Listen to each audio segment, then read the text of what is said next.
Hello बच्चों, कैसे हो। स्टोरी टाइम कहानियाँ जो जीना सिखाए में आपका स्वागत है।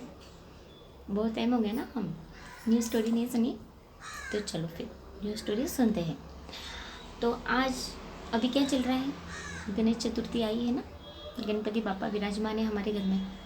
तो बापा ने हमारे लिए कितनी सारी खुशियाँ लाई है। बापा आती है, विघ्न हरता है ना, वो सुख करता दुख हरता, तो हर किसी के जीवन में खुशी लाते। देखो आप लोग सब मिलते हैं गणेश उत्सव में, आपके मंडल में, घर के पास आस पास या सोसाइटी में कहीं भी गणपति स्थापना होती है ना। घर में तो हर घर में होती है, और जिस घर में नहीं भी होती तो आस पास पड़ोसियों में जाकर वो उसका आनंद लेते हैं। तो कितना मज़ा आता है ना। पता है आपको, अब हमारे जो गणपति गणपति गणेश उत्सव हम मनाते हैं, ये कब से स्टार्ट हुआ है और किसने स्टार्ट किया है। ये लोकमान्य तिलक जी ने स्टार्ट किया है। उन्होंने ही गणपति उत्सव की स्थापना की है। आपको उस वक्त पता है, ये बात है 1830 की, सॉरी 1893 की बात है। उस वक्त तो मतलब अंग्रेज़ों का राज्य था हमारे देश में, भारत देश में हमारे। तो उस वक्त इतनी कड़क कायदे कानून थे कि कोई किसी से आपस में मिलके बात भी नहीं कर सकता था। कोई चार लोग मिलके एक कहीं भी रोड में भी, चौराहे पर या फिर इधर उधर कहीं आप किसी से बात करते हैं ना, आप फ्रेंड सर्कल आपके पापा वगैरह कहीं बात करते होंगे या बड़े बच्चे की बात करते तो देखते हैं ना। तो उस वक्त तो बिल्कुल भी ऐसा कानून नहीं था कि कोई 4-5 लोग मिलके बात नहीं कर सकते एक जगह पर रुककर। ऐसा कानून ही था अंग्रेज़ों ने। तो जब भारत को तो स्वतंत्र करना था, क्योंकि अंग्रेज़ों के हवाले हम थे सब, जो अंग्रेज़ बोलते थे वही हमें सब कुछ करना पड़ता था, उनके कायदे से उनके कानून से चलना पड़ता था। तो ऐसे महान वीर पुरुष होकर गए ना हमारे देश में, आज उन्हीं के बदौलत हम इतने आज़ाद हैं। और मैं भी आज आपसे बात कर पा रही हूँ, है ना, मैं भी आपको स्टोरी सुना पा रही हूँ। ये सब उनकी देन है, उन्होंने हमें स्वतंत्र दिया, इसलिए आज हम खुल के सांस ले सकते है ना। तो उस वक्त 1893 में उन्होंने गणपति मंडल की स्थापना पहली बार की, वो भी इतने दबाव में, अंग्रेज़ों के प्रेशर में। उस वक्त मतलब ये गणपति स्थापना करना और ये गणपति बिठाने का आयोजन करना इसलिए था क्योंकि 4 लोग मिलके, क्योंकि देश को स्वतंत्र भी करना है, इस वो जंजाल में हम फंसे थे ना, तो उसमें से निकलना भी था हमको। तो सब लोग आए मिले और उस ज़रिए हमारी बात हो, एक स्वतंत्र सैनिक भी तैयार हो और हम हमारी जो योजना है बता सके हमारे भारत के लोगों को। जो लोग थे हम जो लोग हैं जो इनके दबाव में, अंग्रेज़ों के दबाव में रहते, तो हमारे भारतवासियों को इकट्ठा करके उनके अंदर ये समझ डाल के कि हमें स्वतंत्र होना है, इन अंग्रेज़ों के दबाव में पूरी ज़िंदगी नहीं जीना है। तो इन वीर पुरुष ने बहुत बलिदान दिए हमारे लिए, और आज हम हमारे स्वतंत्रता का सही उपयोग करते हैं क्या? नहीं करते। आज तो घर में ही स्वतंत्रता के लिए लड़ाई उठने लग गई है। उन्हें लगता है मोबाइल देखने दो ये स्वतंत्रता है, घूमने फिरने दो ये स्वतंत्रता है। पर उन लोगों ने कितनी स्वतंत्रता मतलब क्या है उस वक्त, इस चीज़ की इम्पोर्टेंस उस वक्त अच्छे से पता थी। तो फिर लोकमान्य जी ने ये योजना आके उन्होंने बहुत प्रेशर में कैसा भी करके गणपति की स्थापना की। वह आस पड़ोस के गांव वगैरह गए, वहाँ पे लोगों को समझाया कि हमें गणपति उत्सव करना है, गणपति की स्थापना करनी है, वो जरिए हम हमारे भविष्य की योजना आंकेंगे, इस भारत को स्वतंत्र करने के लिए जो भी रूपरेखा है उसको एक नया आयाम देंगे। तो उस वक्त अंग्रेज़ों ने बहुत विरोध भी किया, उन्होंने बहुत परेशानियाँ उपस्थित भी की, तोड़फोड़ भी की, लोगों को मारा पीटी की, पर तब भी लोकमान्य जी ने उनके इस इरादे को असफल करके गणपति को धूमधाम से स्थापना की। तो 1893 से लेकर कम से कम 1897-98 तक ये लोग खुद मतलब मजबूत, उन्होंने मन को मजबूत बना लिया था और वो स्थापना करने लगे थे। उनके हर एरिया में गणपति की स्थापना होने लगी थी, हर मंडल स्थापित होने लगे थे। तो हर गांव में, हर चौराहे पर गणपति की स्थापना होने लगी और मिलजुल के लोग गणपति की आराधना पूजा करने लगे और उस जरिए नए भारतीय सैनिक तैयार हुए। दिन तक जो गणपति का उत्सव चलता है, तो उसमें 10 दिन में तो हम मिलते हैं सुबह शाम आरती को। अभी आप कैसे मिलते हो ना, अब कहीं नए एरिया में जाते हो, कहीं कोई शिफ्टिंग में करके जाता है, कोई नई फ्लैट में जाता है, तो कैसे वहाँ नए नए दोस्त नहीं बनते। पर इस ज़रिए जहाँ मंदिर होता है सोसाइटी में या फिर कुछ एरिया में, उस गली मोहल्ले में, तो उस ज़रिए हम मिलते तो नए दोस्त बन जाते हैं। ऐसे उस वक्त भी नए जो लोग हैं उनके दिमाग में ये बात आई और ये गुप्तचर बातें उस गणपति स्तूप में होने लगी और एक नए यूनानी सेना तैयार हुई, है ना। तो चलो ठीक है, आज अभी हम गणपति की जी की ही एक नई स्टोरी सुनते हैं। तो गणपति कैसे, पता है आपको सबको, बड़ी बड़ी कहानी उनके, है ना, लंबी सी नाक है ना, कितने अच्छे ने क्यूट से। तो गणपति जी, एक बार क्या होता, उनके मंदिर में एक बूढ़ी माता दर्शन करने के लिए रोज़ आती है। वो अंधी भी होती है, तो वो रोज़ दर्शन करने आती है। अभी दर्शन करने के लिए आंखों की ज़रूरत है क्या? नहीं, उसे तो सिर्फ भावनाओं की ज़रूरत है। तो रोज़ मंदिर में आके दर्शन करके ही घर पे जाके खाना खाते थे। उसका ये नित्य नियम था, हर रोज़, भले उसे दिखाई नहीं देता था, पर फिर भी वो मंदिर में आके दर्शन करती थी और फिर उसके बाद घर पे जाके खाना खाते थे। तो गणपति जी रोज़ देखते थे कि बूढ़ी माता रोज़ आती है और मेरे दर्शन करके फिर ये जाके घर पे खाना खाती है। तो उन्हें बहुत मतलब उन्होंने सोचा कि चलो इस बूढ़ी माता को कुछ ना कुछ हम गिफ्ट वरदान दिया। तो उन्होंने सोचा, बूढ़ी माता को कहा एक दिन, बूढ़ी माता आप रुक जाइए, मुझे आपसे बात करनी है।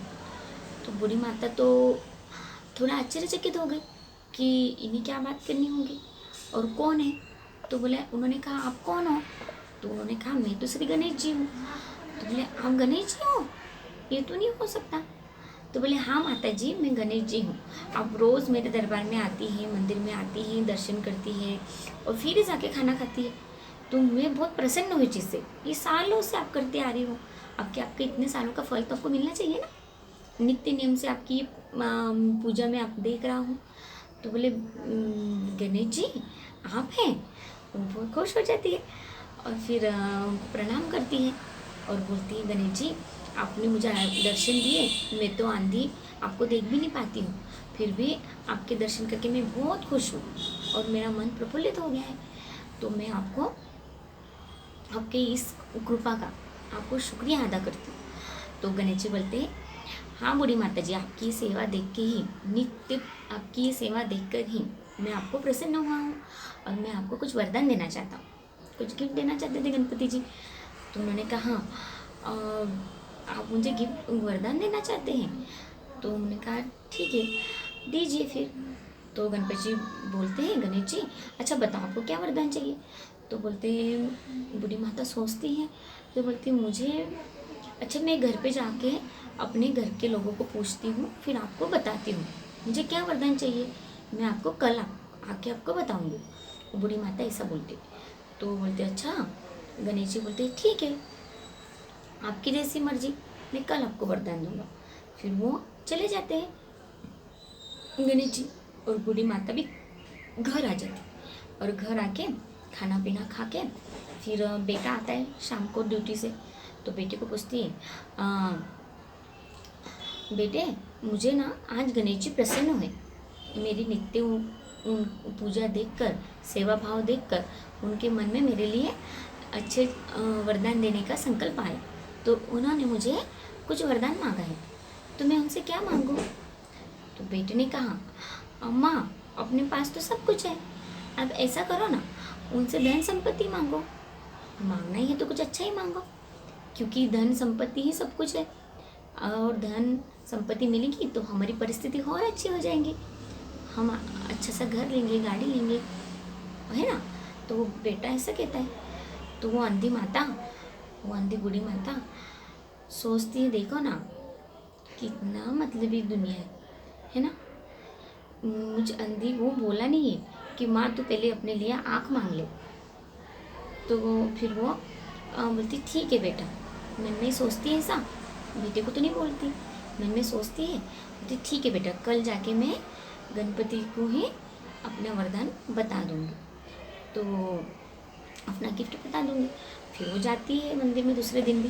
तो दूसरे दिन भी गणेश जी आते, बोलो माता जी क्या वरदान मांगना है आपको? तो बोलती गणेश जी मैंने तो अभी सिर्फ बेटे से ही पूछा है, और अभी तो मुझे बहू से भी पूछना है, उनसे भी पूछ लो, फिर मैं आपको आके वरदान मांगती हूँ। तो गणेश जी बोलते अच्छा माता जी इस बार ज़रूर कुछ कराना, और मैं कल ही दूंगा वरदान, फिर उसके बाद नहीं आऊँगा मैं। तो गणेश जी ये सब बोलते, तो बोलते हाँ ठीक है। फिर बूढ़ी माता जाती है, घर पे जाती है, और फिर खाना खा के फिर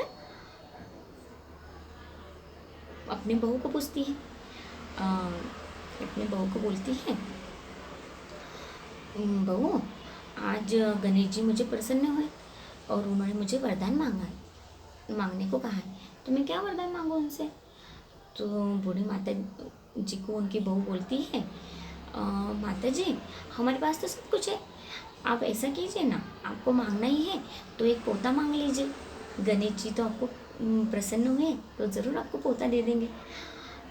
तो वो बूढ़ी माता सोचती है कि देखो यार कैसी दुनिया है, बहू ने भी नहीं कहा कि माता जी कि माँ आप अपने लिए आँख मांग लो, उसने भी कहा कि पोता मांग लो, सबको अपनी अपनी पड़ी है। तो वो भी थोड़ी बूढ़ी माता सोचती है, बोलती ठीक है, वो मन में बोलती है तो ठीक है। वो फिर दूसरे दिन जाती है माता जी मंदिर में जाती है, दर्शन करती है, फिर गणेश जी आते हैं, और गणेश जी कहते हैं अच्छा बोलो बूढ़ी माता जी आज क्या मांगने वाली हो, पूछा है कि नहीं घर पे? आज ही वरदान दूंगा मैं, हाँ अब दोबारा नहीं आऊँगा मैं, 2 दिन से आ रहा हूँ आपको वरदान देने के लिए। तो बूढ़ी माता जी बोलती है, बूढ़ी अंधी माता जी गणेश जी को नमस्कार करके बोलती है हाँ गणेश जी आज मैं आपको वरदान मांगे लूँगी, मैं आपसे यही वरदान मांगूंगी कि मुझे ऐसा पोता दीजिए जो सोने के कटोरियों में दूध पीता हो और उसे मैं देख सकूं अपनी आंखों से। तो गणेश जी तो सब पता होता है, वो तो लीलाधारी है ना, तो उन्हें सब पता होता है। तो वो बोलते हैं अच्छा बुढ़िया बड़ी होशियार है, आँख भी मांग ली, सोने की कटोरी भी मांग ली, और पोता भी मांग लिया, बहू और बेटे की भी इच्छा मांग ली, और खुद के लिए भी आँख मांग ली। तो गणेश जी बोलते हैं वाह बुढ़िया तो बड़ी चतुर है। तो बोलते हैं गणेश जी बोलते हैं तथास्तु, उस बूढ़ी अंधी माता को बोलते हैं तथास्तु, और बूढ़ी अंधी माता उन्हें प्रणाम करती, तो गणेश जी चले जाते, गायब हो जाते हो तो दर्शन देके। तो फिर ऐसे देखा बूढ़ी माता कितनी होशियार थी, वो बूढ़ी अंधी माता, इसलिए भक्ति के साथ साथ युक्ति भी चाहिए, और दर्शन देना है हमको तो कैसे गणेश जी किसी दर्शन देते हैं जो नित्य सेवा भाव से उनकी आराधना करते, पूजा करते।